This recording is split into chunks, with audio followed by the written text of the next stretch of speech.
Hello and welcome to another episode of Hollywood Wargaming, and today we are going to be taking a look at my top 5 favorites and my 5 least favorite models for Star Wars Legion. And this will be focusing on the models themselves, the quality of the sculpts, and how I feel about painting them. It has nothing to do with their rules in-game or how they perform on the tabletop. And before I get started, I just want to go ahead and throw out that there's not really any really bad sculpts for Star Wars Legion. It's a pretty new game, and right out of the gate they did a pretty decent job with most of the sculpts. Even if the posing and scaling is a little bit janky on some of the older models, they're still nowhere nearly as bad as some of the older lines of wargames out there, such as Warhammer or Bolt Action.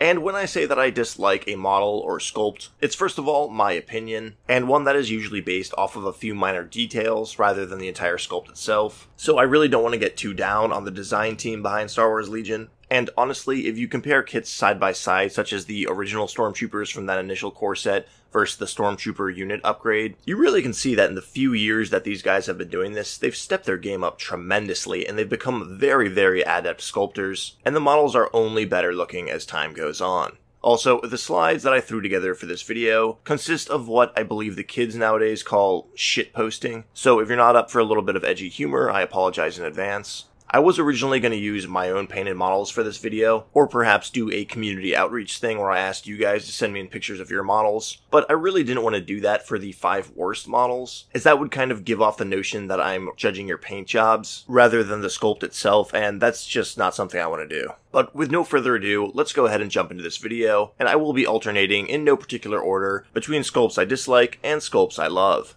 And first up is a sculpt that I'm not a big fan of, and that's pretty unfortunate because I think it is a really awesome box set, and that's going to be the BX series Commando Droids. These guys are a very cool box set that gives you a lot of versatility when it comes to building them and fielding them in a list.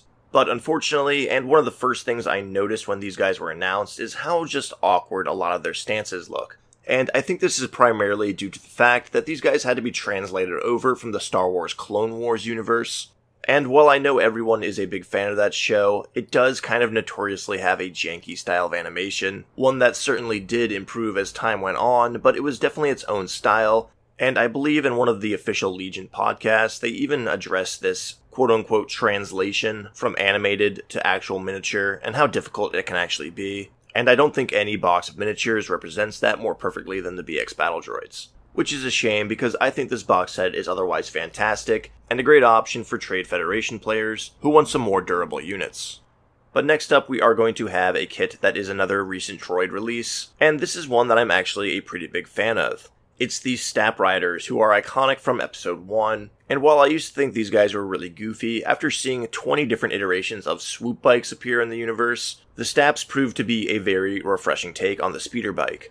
And something about seeing these guys in this tiny scale makes them even more endearing to me. I can't really put my finger on it, but that narrow lower platform, combined with that sort of flat head with those 2 little laser guns coming out of it, just looks so cool in this scale. This pick also does kind of count as a 2-for-1, as we do also have some B1 Battle Droids very prominently featured on this model. And I am actually a pretty big fan of the B1 Battle Droids. I know they're a pain in the ass to assemble, but I think they look really good and they're very, very easy to paint. So if you're new to wargaming and you're getting in and playing the Separatists, know that you are painting the most user-friendly Horde faction in all of wargaming. And the only slight I have on this model has nothing to do with the model itself, but rather the flight stands that FFG went with. I absolutely hate those microscopic ball joints, and I think that having 2 separate points of tension where the flight stand meets the model is just a massive mistake. And next we are going to have another model that I am not a big fan of, and this is going to be the AT-ST. And this one is more or less for one single reason, and that is its posing, more specifically the amount of posing that you can perform on its tiny base. This was the first heavy to come out for Star Wars Legion, and I feel like the developers were really afraid to push that large base size at this point, and I think the AT-ST model suffers overall because of that. It's basically stuck in that idling position that you see when Chewbacca gets out the top, and it's just rather lifeless looking as a battlefield piece. It also looks incredibly top heavy too. Now, I have seen some more dynamic poses with this guy where they do make him stepping forward on the base, but you can tell that the model was not really built for it, and while that posing does do the model a lot of favor in bringing it to life, it still doesn't really capture that mechanical marching that the AT-STs kind of make when they're stomping around in the forest. I would really like to see them update this guy with a larger base, which would hopefully encourage some of the more adept hobbyists to get creative with this model and really show some dynamic posing. But on the flip side of that coin, we are going to have another newer heavy model that I absolutely adore, and that is going to be the Aat Battle Tank for the Separatist faction. Again, another iconic Episode 1 vehicle, and a very sleek and robust kit that is not only very easy to put together, but incredibly easy to paint, and with just a few colors and pretty basic techniques, you can really have an A+ looking model that will be the centerpiece of your army every time you plop it down on the table. And after painting up the Saber tank, I have to say, coming over to this thing was just a phenomenal experience. It was so much easier to assemble, it was so much easier to paint, and the final product was one of the most gratifying hobby experiences I've had in recent time. And next, we're going to have a model that I am much less a fan of, and that's unfortunate because I do use him almost every time I play my Republic faction, and that's going to be Clone Captain Rex. And Rex is a soft plastic hero that came out initially after the core set release for the Clone Wars. And between his comma, head visor, and shoulder pads, he had a lot more going on than those original clones. And when you compare Clone Captain Rex to something like the ARC Trooper kit, or even the Clone Unit Upgrade expansion that came out not too long after, he really pales in comparison when it comes to detail and posing. And the posing is maybe my biggest flaw I have with this model. He's supposed to be in a sort of gunslinger duelist pose, but it's more of a Mexican standoff pose, which looks really awkward when you're not next to two other people.